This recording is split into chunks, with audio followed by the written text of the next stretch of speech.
Broadcasting live from the Business RadioX studios in Phoenix, Arizona, it's time for Phoenix Business Radio, spotlighting the city's best businesses and the people who lead them. Hello and welcome to Phoenix Business Radio, broadcasting live from the Max 6 Entrepreneurial Center right here in Tempe, Arizona, where we help build businesses and connect you with the right people. I'm Karen Nowicki, and I am looking forward to our conversation today. We have two phenomenal guests in our studio, David Martinez III, Director and Strategic Community Partnerships with Vitalist Health Foundation. Welcome, David. Thank you, Karen. Happy to have you. And Paula Cullison, President and Founder with Arizona Women's Partnership Incorporated.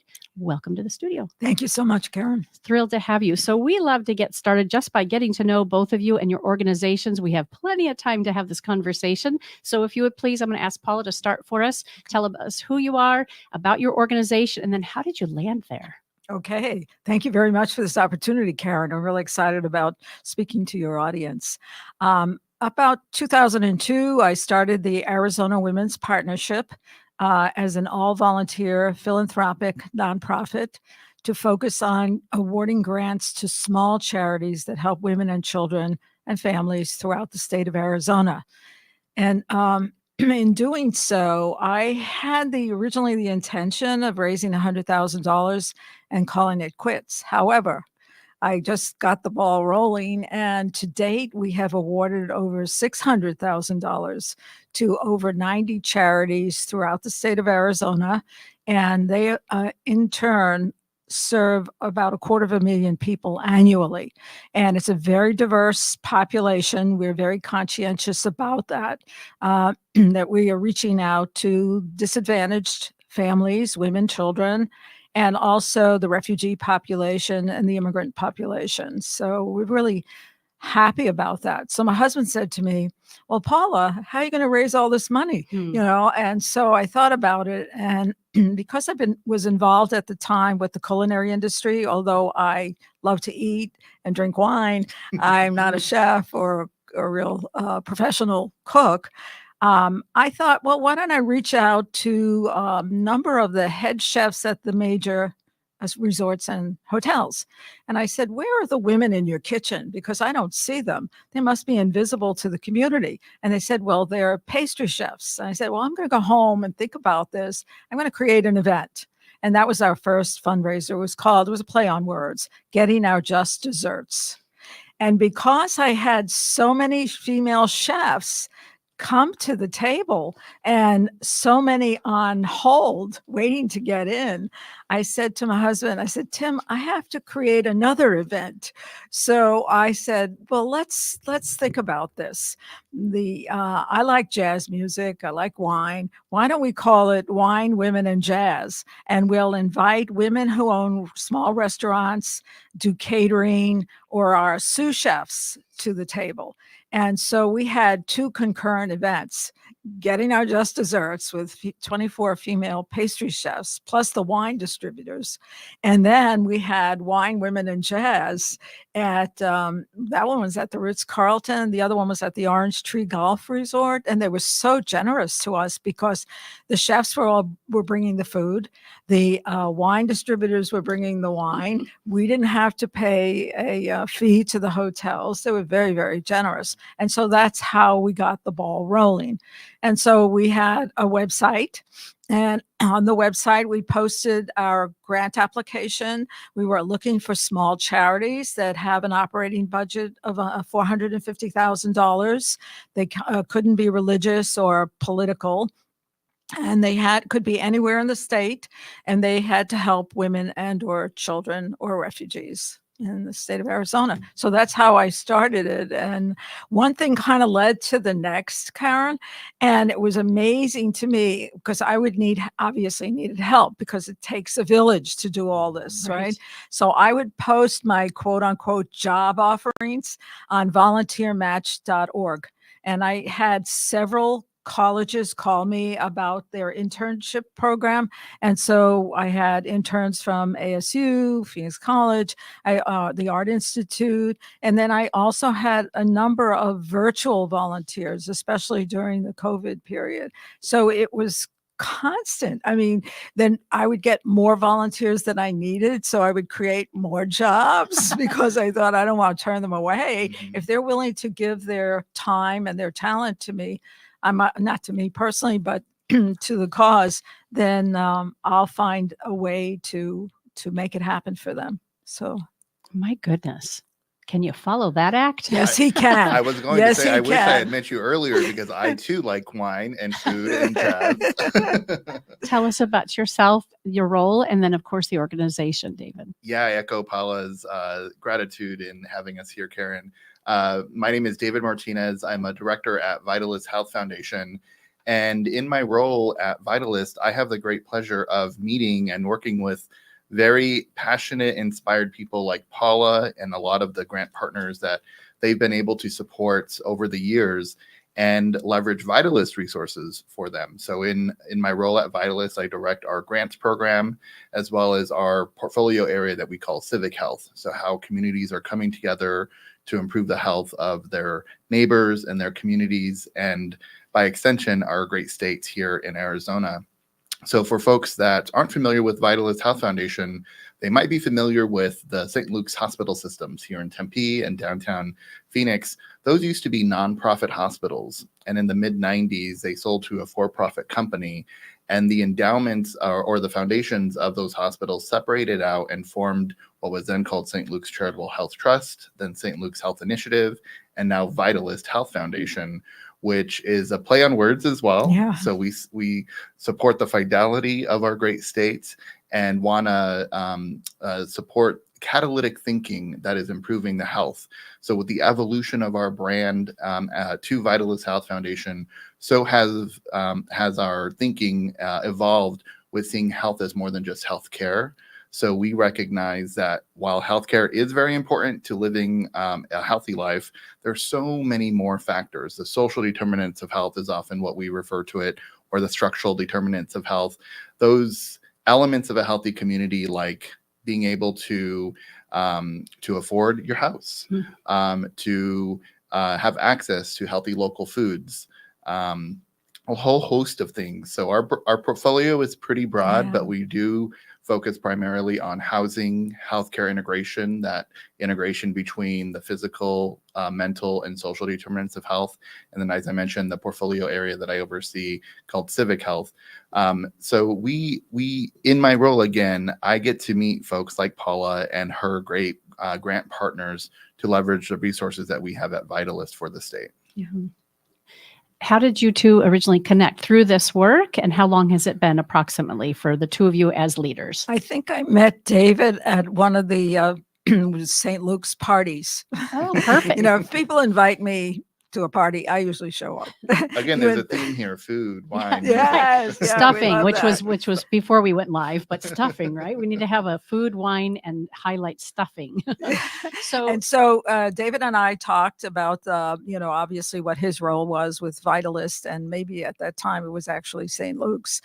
And I once upon a time, a while ago, for 5 years, I was a consultant to the TAP program, which David oversees, the Technical Assistance Program for small nonprofits, whether you're helping them develop a board of directors, do fundraising, marketing, develop an event, that kind of tell their story. So the TAP program is an invaluable treasure for the nonprofit community. So I take my hat off to David again for facilitating that and continuing it. Yeah, I certainly stand on the shoulders of giants that help build up that program at Vitalist Health Foundation. I can get really cheeky and nerdy and have kind of honed in on this utilization of acronyms and alliteration. So part of our capacity building program at Vitalist is to leverage technical assistance partnerships, or TAP, because sometimes nonprofits just need a little tap. No doubt about it. They get tapped out pretty easily because, they're the ones that we're dealing with the Arizona Women's Partnership. And I'll give you an idea of some of them. Are operating on shoestring budgets. Mm-hmm. As I mentioned, their operating budget has to be under $450,000. Most of them are under $125,000. And so they really are doing the most that they possibly can and filling the voids that exist in our society. So we focused on domestic violence, child abuse, ESL programs, as I mentioned, refugee families, welfare to work, making those women have a transition period. We also focus on the extracurricular activities that most of these families can't afford. So a number of them deal with providing musical instruments and instruction for children here in the Valley and on the Navajo and Hopi reservations. So we're really all over the state. As you can well imagine, Karen, David and I work with nonprofits that deal with crisis counseling. There's so much of a problem in our society because of a variety of factors, so we work closely together too. And his source is very helpful to our grant recipients because every 2 weeks, right, David? Mm-hmm. Every 2 weeks, David sends out a list of potential grantors, and we post it on our website so that if small nonprofits are looking for resources, they can go to his website or they can go to mine, and then they can also get on the distribution list so they can know when the deadlines are and not to wait until the last minute to ask for money. That's always a problem. Right. Because you're basically going to leave something out of the application and it's not going to be accepted. Right. Yeah. 5 years ago, when I started at Vitalist, I worked to rebuild our capacity building program and then eventually began to direct our grants program. And we had all these great resources that were streamlined, coordinated. I just needed to get them out, to get the word out about them. So thought, well, let me start an email distribution list. And again, with the cheekiness, I called it the Tap Tips email that goes out on Tuesdays. Of course, it all makes sense. Exactly. And initially, it was just to promote Vitalist resources. We had, again, rebuilt our capacity building and grants program. So we had a lot of resources to share. We have an open door policy. That's how we initially met. And we discover partnerships with groups that reach out to us. So we definitely encourage partners or prospective partners to visit our website at vitalisthealth.org to discover partnership, whether it be our programmatic work in housing, healthcare integration, or civic health, or to explore the grant making partnership opportunities we have. But our grant cycles are while we have an open door policy and we can discover partnerships throughout the year, we do have certain grant cycles to engage our board for approvals of those grants. So I wanted to share more grant opportunities. So our list began to grow in the email distribution list, and it's become one of our most popular newsletters.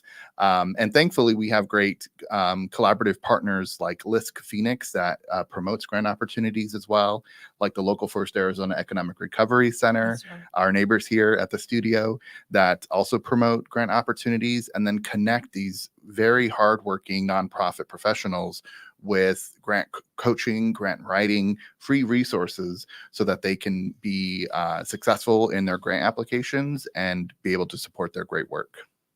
And it's been wonderful for not only for us, but also for our grant applicants and their recipients.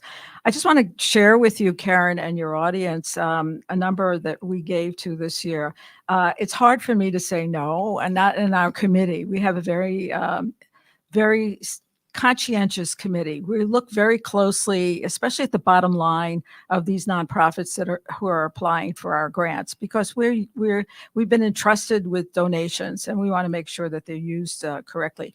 Most of our grant recipients, I would say, of the 90, probably 75% are multi-year grant recipients. They can apply as long as they still are within our guidelines. For example, this year we awarded $33,500 About Care for the Elderly provides services to the elderly in the East Valley. Alice's Place is in Winslow, Arizona, and they provide counseling and shelter for victims of domestic violence. There's a nice one in Tucson that we like. It's called the Angel Heart Pajama Project, because if people leave on a domestic violence situation, they have the clothes on their back and the children don't have the pajamas. So it's pajamas and books for abused and neglected children. And then the Arizonans for the Protection of Exploited Children and Adults.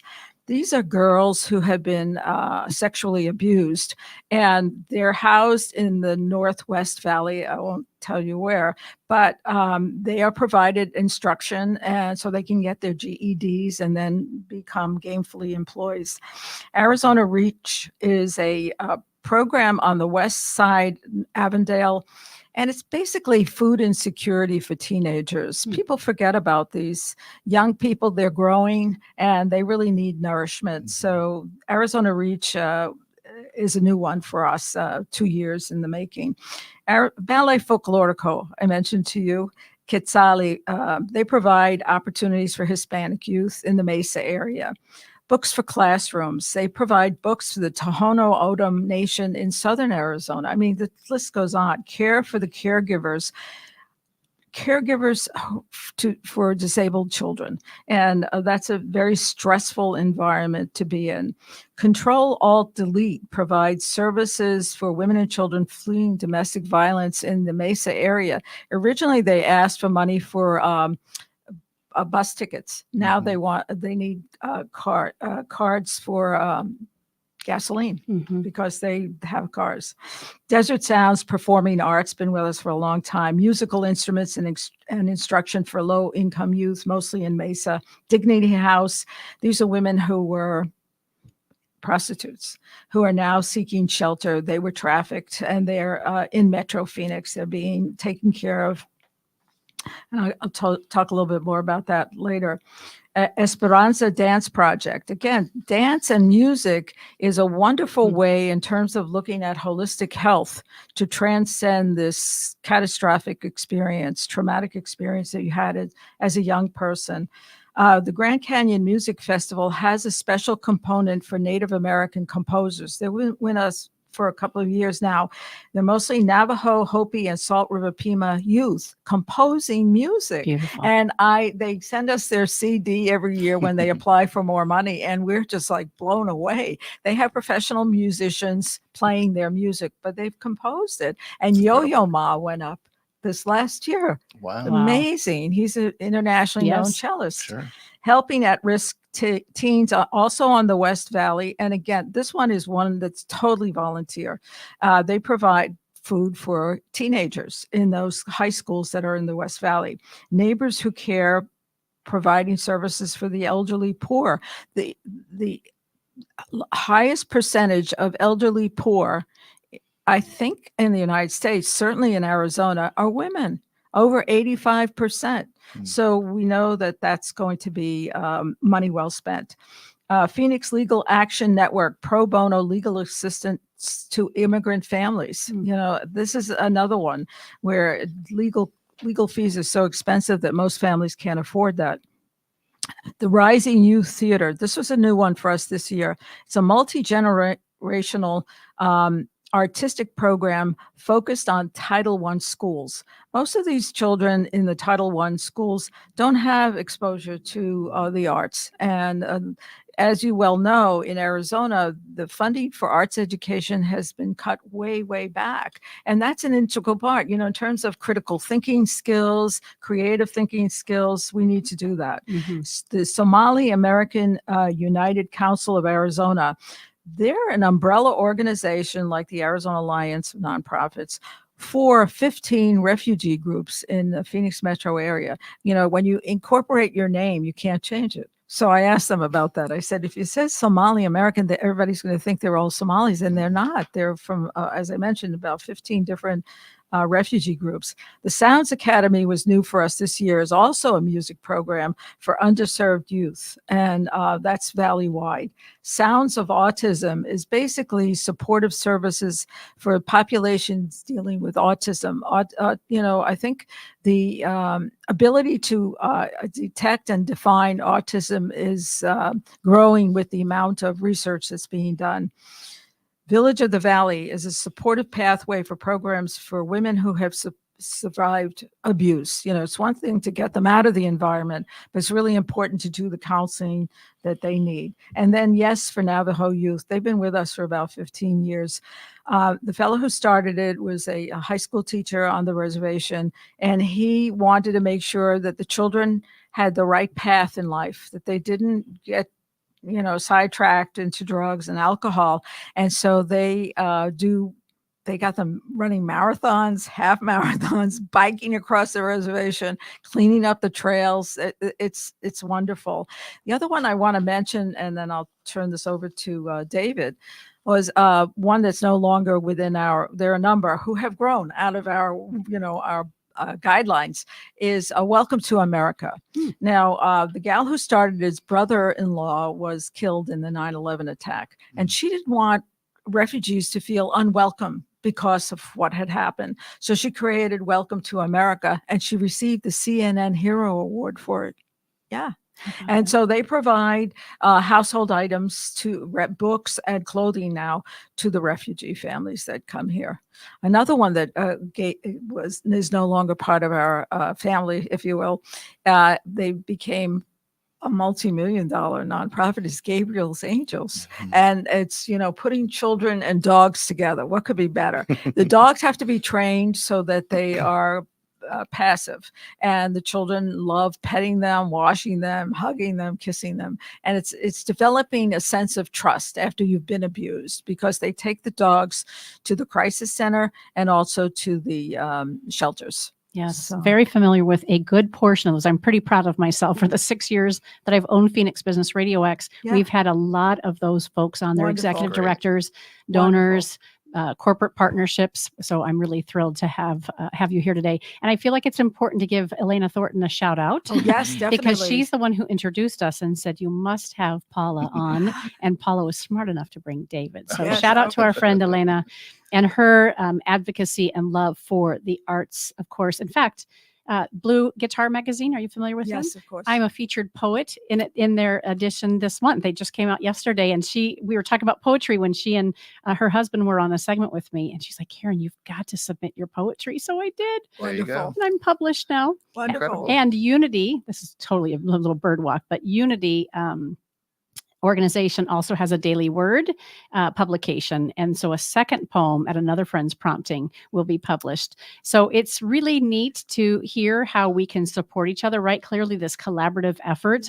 Yeah. That's really one of my favorite things about the Greater Phoenix business community. And that includes, of course, nonprofit, higher ed. So thank you, Paula, for those great shout outs for those people that you represent. I'm curious, David, in your world and what you're doing with your group, are there any other partnerships or the structure of partnerships that you would like to highlight right now?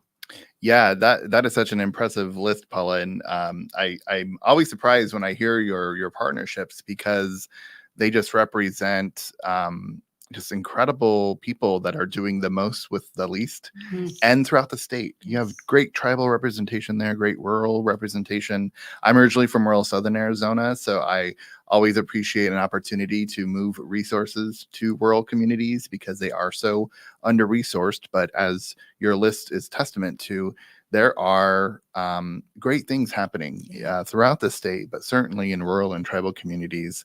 So while Vitalis is based in Phoenix, we have partnerships throughout the state. Our grant-making partnership opportunities are a little bit different than some funders. We focused on an upstream public health approach to improving health. Really means that we look at, we try to support efforts that tackle the root causes of issues that are barriers to improving the health of people and our communities. That change often includes some sort of policy or practice change, or a greater systemic or environmental change. So our grants program, our largest grants program, is simply called System Change Grants, because we want to change the system that is putting up barriers for people in Arizona to live a healthy life. So we have a System Change Grant program that also includes what we call the Spark Grant. That is more of a one-year planning grant to spark the concept towards systems change. And then maybe the year after or the year after that, you're in a better position to apply for a larger systems change grant. And we have so many awesome partners. We're now in our 10th year of this grants program. They are increasingly from rural parts of Arizona, which is fantastic. We have 2 in Santa Cruz County. One is called Border Youth Tennis Exchange. And I remember when I first read this initial application, I thought, okay, we're a health foundation. How would we support a tennis organization? But the way that they're doing their work is obviously they're in the borderlands of Arizona and Mexico. They're working with especially migrant centers that where children and increasingly amount of migrant and asylum seekers are finding themselves. Obviously have experienced a tremendous amount of trauma from their home countries and then in their journey to America. And the entry point to addressing those traumas is often through physical activity that is facilitated by volunteers and staffers, and in sports like tennis. So Border Youth Tennis Exchange, or BITE, is training these coaches in trauma-informed practices so that when they're interacting with these youth, they can approach their trauma in a different way to kind of address it and make sure that they're getting the support they need through tennis. It's incredible work. I love it. The other one is also based in Nogales and Santa Cruz County, is Constructing Circles of Peace. And there is a great collaborative, a great partner. See, we have shared partnerships. I love this. They have brought together law enforcement, the justice system in the county, the school district, drug prevention organizations, and again, tackling this comprehensive coordinated system of care. Because Nogales is a small community, Santa Cruz County is an under-resourced county. Everyone knows everybody in these small towns, and they're doing their best to coordinate these systems of care, but they just needed a little bit more support. So over I think we're in year 2 of the 3-year grant to try to continue to support that coordination so that they can address every aspect in a family's need, especially with the victim of domestic violence, and again, children and families that have experienced trauma. And then I'll swing up north actually to Flagstaff. We have a phenomenal partnership with the Coconino Coalition for Children and Youth.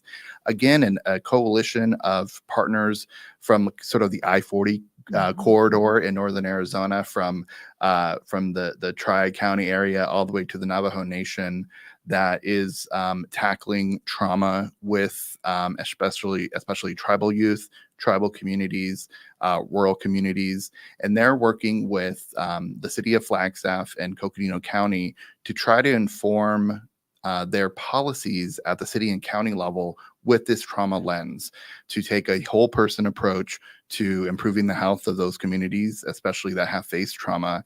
And I participated in one of their conferences a couple years ago, and this is heavy stuff that these partners are dealing with and trying to address. Trauma is a really heavy situation, and there's science that shows that trauma becomes intertwined in your DNA. So there's intergenerational trauma that exists. But one of the speakers at the Coconino Coalition for Children and Youth conference said that we know that there's intergenerational trauma that exists, but that also means that there's intergenerational solutions. And the coalition has brought together young people, tribal elders. It is an incredible journey that they've been on, and I think going to make a really big impact for the people in northern Arizona. So that's just a little taste of a couple of our partners. I feel like I have the best job because I get to work with people like Paula and people like from Santa Cruz County, from Coconino County, that are doing just awesome work. I feel the same way. And Circles of Peace was one of our first grant recipients, and they outgrew us because it was wonderful. That's How what does we that like feel to see. for you? You must feel like a mama bird letting the little birds fly out of the nest. So good about that. I just want to share something else with your listeners. We never know where support is going to come from. Mhm. And I think more and more companies are realizing how important it is to them, not only from a business perspective, but also for their employees to get involved in the nonprofit community, whether they're volunteering or they're donating. And as you can tell, small donations add up. I believe that it takes a village, no matter what. So to that point, people are now putting on Facebook, it's my birthday, please give to this charity, that charity. Invariably, they're large charities. So that's where I came in. Let's focus on the smaller charities where your money really makes a huge impact. So to that, I just want to share this with you.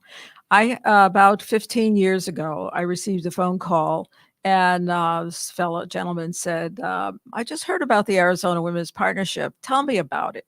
So I gave him the elevator speech, right? He said, okay, I'll send you a check, thinking I was going to usually get $100, and I get $10,000. Wow. And he does it again. Of course, I sent him a thank you letter, but I called him and I said, look, I don't know you. Let's have a cup of coffee and sit down, and I want to discuss more about what you're doing. Turned out that his maternal grandmother had left money, and she wanted the 3 grandchildren who were in 3 different states to give the money to charities that helped women and children. So bingo, we were there. So after coffee, I said to him, well, our grant review committee is meeting. I usually feed them lunch, so they all show up. Usually we have 10 or 12 Great people. tactic. Yeah, very good tactic. And so we eat first, and then we decide, and then we have coffee and dessert. So he came.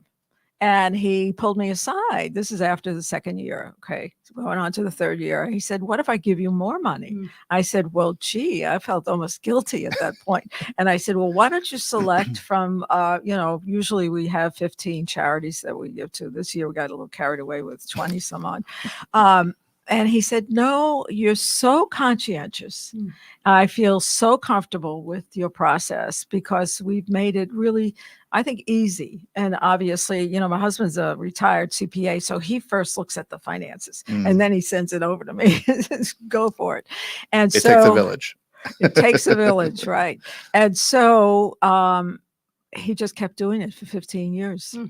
And it was more than the 10,000. It came up to about 300,000 Yeah, that's incredible. at the end of that. It was one of those things. And then one of the couples who were at the grant review committee, second marriage for both of them, they said, we're going to get married, blah, blah, blah. We don't need anything. What if we tell all of our guests to give money to the Arizona Women's Partnership? I said, are you sure you want to do that? They pulled me aside. I do photography work. And so I was having a show downtown, and they pulled me aside, and I was like so stunned. They said, we have to talk to you. Yeah. Oh, I like to hear that. Right. Yeah. There's so much negativity happening in the world. Wars. Right. Obviously, we have been experiencing a lot with the pandemic, but one of the things that I love in my role at Vitalis and getting to work with people like Paula and the very generous donors that she has with the partnership is there are so many generous people. Yes. Arizona gets a bad rap for a lot of different reasons, black guys with late night comedians, making jokes about the state. But there are so many generous people that are doing incredible work, both on the donor side and on the nonprofit partnership side. You're so right, David.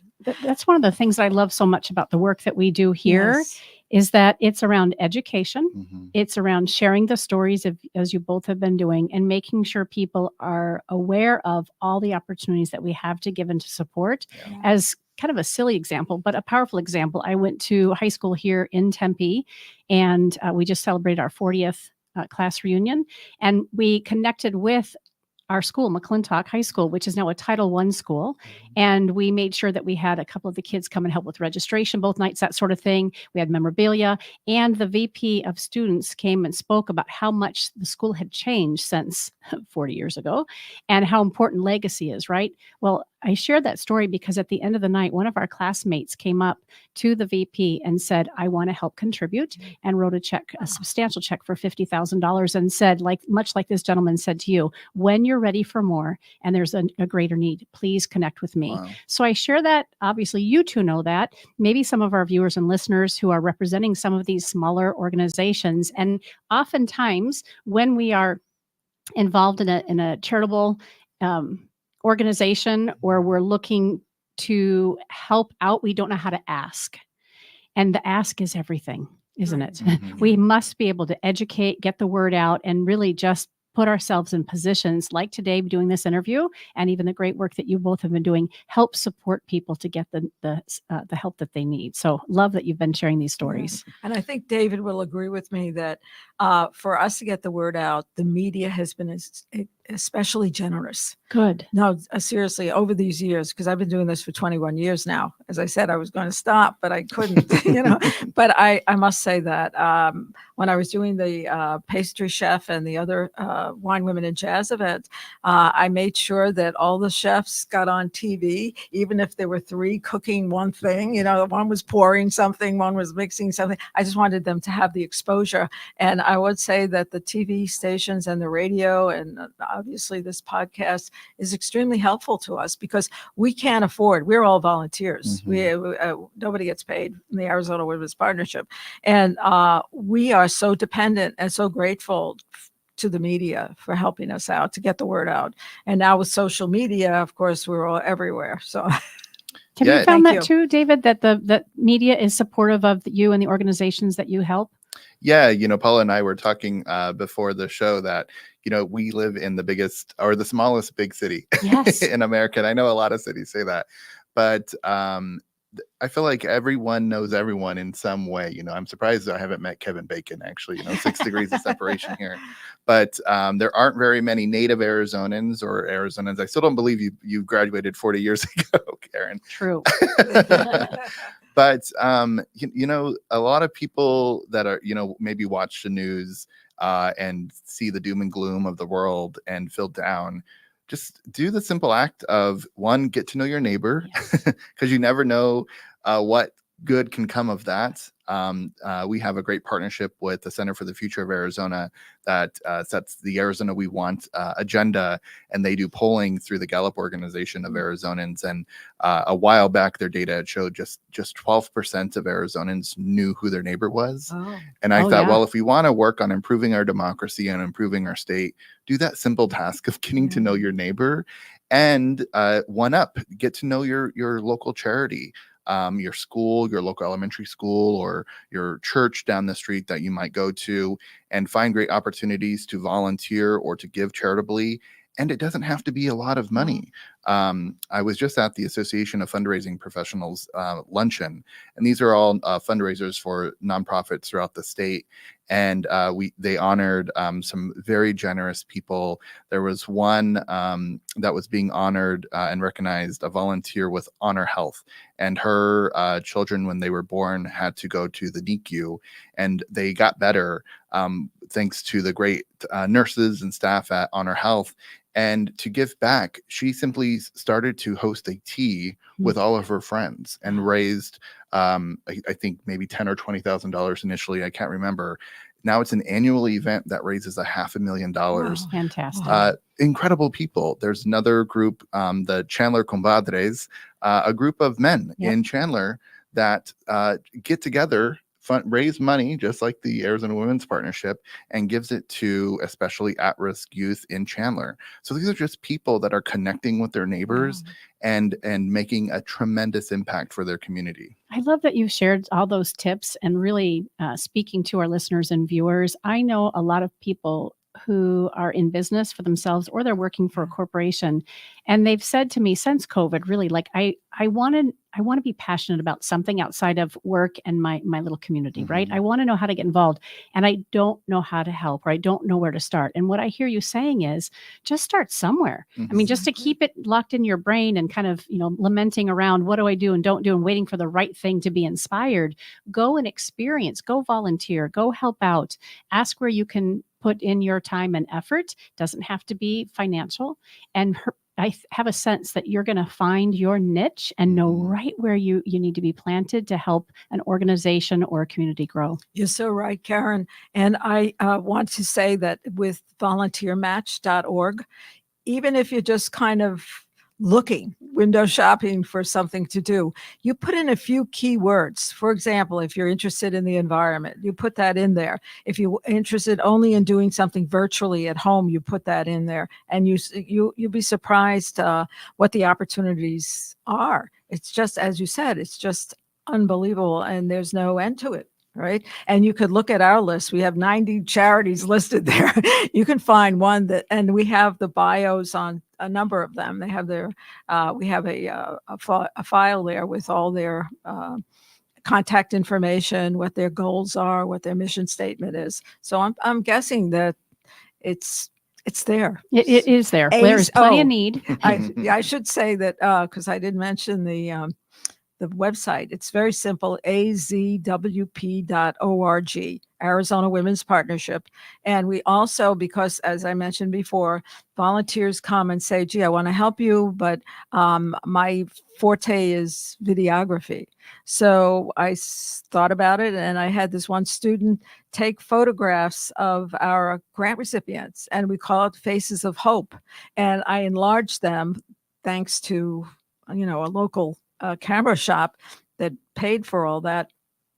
And we took them to all the community colleges, ASU. The idea was to encourage students to volunteer. Mhm. Think about it, not necessarily for those charities, but to give back to the community. And I think there's a real longing in our society for exactly what you're saying, Karen. People just don't know how to do it, how to make that connection, and to go for it. Yeah. And it's so enriching. Gibran is a philosopher that I like, and he has a book called The Prophet, and in it he has this saying that says, when you give of yourself, you truly give. Mm. And it really makes you feel wonderful. Mhm. Yeah, So. beautiful. I'm curious, since this is Business Radio X, could you speak directly to our business owners and our business leaders? How can they get directly involved with you and, of course, the organizations that you serve? But to that specific audience, what is the best way for them to discover how they can best support what you're doing? David, could you start for us? Sure. Yeah, there are great corporate philanthropists throughout the city, Phoenix, Metro Phoenix, certainly Arizona.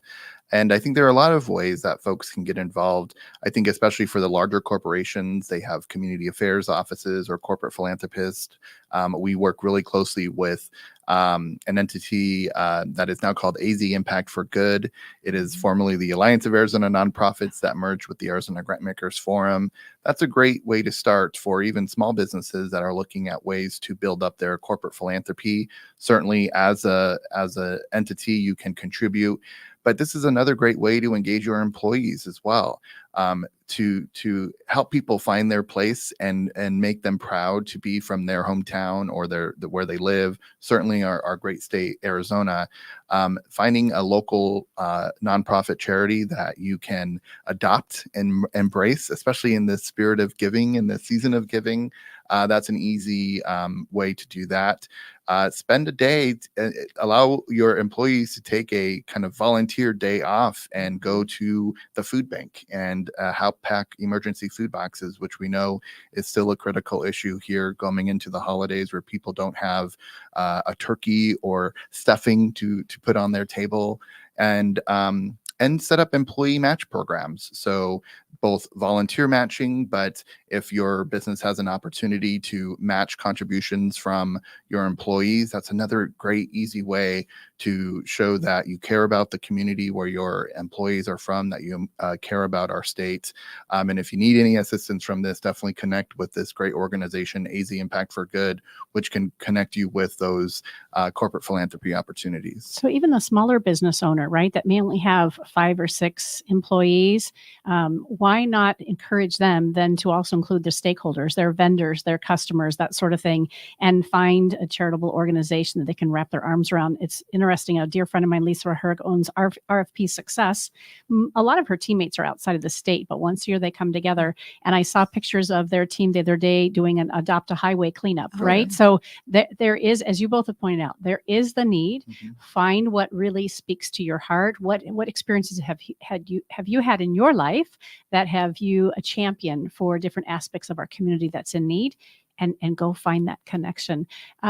Speak, if you would, please, Paula, to, again, how business leaders, women perhaps in particular, can get involved with your organization and best support what you're doing. Well, thank you very much for the opportunity again, Karen. I think in terms of the entrepreneurs that are focused on small businesses, maybe there's only 2 or 3 of them. And I think that, what David is saying is very true. You develop this core of support, whether it's, in his case, large corporations, but in our case, it's the smaller businesses. And women constitute, I think, 75% of the new businesses that are being established here in the state of Arizona. It's amazing. I had the opportunity to go to a restaurant that I had seen focused on PBS and it's female owned, and the place was packed. And I was so happy to see that. It was in North Scottsdale. I don't want to give advertising to one person and not somebody else. But I think the other way is that, unfortunately, during the course of our lives, people pass on. A close friend of mine passed away, and her husband gave donation in her name. And so we have a number of those listed on our website. The point being that most of the time that money goes to large charities. That's what people think of. Not to take anything away from them, but the fact is that there's so much need at the other end. And for smaller entrepreneurial businesses, maybe that's the way to go, rather than to get lost in the shuffle where your logo will appear on their website. I mean, our grants aren't that large, in the final analysis, and our logo's on just about every one of our grant recipient websites, and they're, so that's good social promotion. When you say conscious capitalism, I think that's where it's at. That's what it is. All stakers win. Thank you. Reciprocating each other, supporting each other. I love that you pointed that out with the small business leaders. They can relate likely to the grassroots efforts and the volunteerism that's required to have some of these smaller nonprofits succeed, so that some of them can graduate and have this massive impact that you spoke to, as some of the folks have come through your grant program. Yeah, no doubt. I love that. Yeah. So as we kind of wind up our conversation, if you can believe, I know that we're almost finished with our conversation today, but as Paula said when we were in the green room, both of you each could have a full hour to yourself, and I have no doubt. I love that. I would love to hear from you personally, as well as professionally, why this work for you. Like, does it go back to an event in your life, or even just the way you're raised, or somebody who influenced you? David, would you mind starting for us? Why this work? Why is this who you are in the industry today? Yeah. Well, a person that inspires me still, is my mom, who passed away earlier this year. And I always tell the story of her because it gets to the point we were just making with, you can have the least and do the most. My mom was a homemaker, a housewife, stay-at-home mom of 6 kids in rural southern Arizona, in a town called Marana, just outside of Tucson. And our neighborhood was a very poor neighborhood, and there weren't a lot of resources, including childcare. And we know childcare is a huge issue today. Even when you can find childcare, it is so unaffordable. And we're trying to tackle that collaboratively with a lot of different partners. But when I was growing up with my 5 siblings, my mom saw this need for childcare. So even though she still had to raise us 6 kids, opened up the doors to our home and became the neighborhood babysitter. And we didn't have much, but she saw that community need, met the community need, and helped raise the kids in our neighborhood. And when she passed away earlier this year, I was down in my hometown with my family, and we took my dad out to lunch. And the table next to us was somebody that I thought I'd recognize, and she was a staff member at our elementary school. And she had heard that my mom had passed, and got up and said, "Are you the Martinez kids?" Because she remembered us all from elementary school. And she had the nicest things to say about my mom. And she remembered that she thought she was crazy, first of all, for raising 6 kids and then becoming the neighborhood babysitter. But she just said the nicest things about my mom, and how she really, and everyone at the school really appreciated that she stepped up and met that community need. There are heroes like that, like my mom, throughout the state. And again, doing the most with the least. And I think Paula and I are in such great privileged positions to leverage resources to try to support those heroes. And that really is what inspires my work at Vitalist Health Foundation. I get to work with a great team of folks at Vitalist Health Foundation and the Technical Assistance Partnership of Arizona, or TAP-AZ. Great peer colleagues in the funder network as well. And I know, again, there's a lot of doom and gloom in the world. There's a lot of negativity. But again, there's so many passionate, inspiring heroes in the state. So get to know your neighbor, find your favorite local nonprofit, and do what you can, just like my mom did. I thank you, David. And your mom, I'm sorry I've never met her. Sounds like a wonderful woman. I'm a daughter of immigrants. And so my parents really didn't want to talk about their childhood because it was so traumatic. My father was a newsie on 2nd Avenue and 2nd Street in New York City when he was like 10 years old. And then when he was 16, he got a job with the New York Times, sweeping the floors. And then he joined the union. And so he stayed there for 42 years. Wow. He brought home the New York Times every day. He came home because he worked nights, came home about 8 o'clock as we were leaving for school, and we had to read it. I mean, he said the key to success in our society is through education. And my mother felt the same way. She was a self-taught seamstress, working in the sweatshops in New York City. But at that time, the New York City was a fashion center. And so she got to work for the top designers because she was really conscientious and good. And her dresses would appear in Saks Window or Bonwit Teller. But they always told us that never take for granted what you have. Now they're telling us this, and there's 6 of us in a 1-bedroom apartment with my grandfather.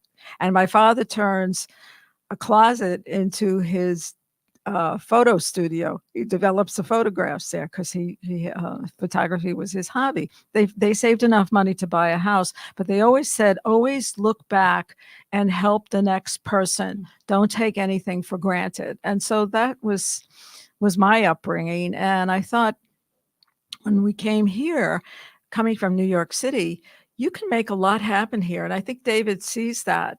This is a big, small town. Once you get connected, you know how to get the ducks in a row, and you have them quacking your song. No, seriously. I was president of Women in Management for a corporation here, a large corporation. And I thought, why don't I do something for the women of Arizona? This was back in the day. And so I came up with this idea, and I contacted women who also had management positions within the corporation. I said, if I can pull this off, would you support me? You in Flagstaff, you in Payson, you in Prescott, you in Yuma, you in Tucson. They all said yes. So with that idea, I took it to women who had executive positions with women's organizations. And I said, I got this idea, blah, blah, blah. Would you support me? Yes, we would. So I approached the governor and I said, look, I have this idea. I'd like the year proclaimed for Arizona women. And he said, okay, sounds like a good idea. I will appoint 2 of my special assistants to help you. Okay, I'm not kidding. So I'm doing this in conjunction with my job, so I don't sleep anymore, right? I'm drinking a lot of coffee. But I saw that you can make things happen. If you have a vision and you're willing to do the work, and you really don't need the credit for it. That's another important issue. Let other people take credit for it. And sometimes position it so they think it was their idea. It gets done. And I was only going to have 5 events that year, and I wound up with 100. Had to take a leave of absence from my job, convinced the Arizona Republic to do a special supplement, was contacted by the President's Council on Health and Fitness to do a fitness session down at the conference center. It just kind of went on and on. So a couple of years ago, I decided that I was going to do a women's art show. I was going to curate it. And I pulled together a jury of a diverse jury, Black, Hispanic, Native American, Asian American, and Anglo women. And we did it. We had In Celebration of Women. And unfortunately, COVID closed the show down. It was at the Herberger. And then we took it 2 years later at the Arizona State Capitol. The Arizona Women's Partnership was the featured nonprofit. That was part of the deal. I'm doing all this work for free. The Arizona Women's Partnership will be part of this. And I was contacted again this year. So the show is now, it's a different show. We have now 38 women artists. It's at the Arizona State Capitol Museum until December 16th. Wow. The two of you. So inspiring. Both of you. I'm so glad to know you, Paula. My pleasure. My pleasure to know both of you. Oh my goodness. Yeah.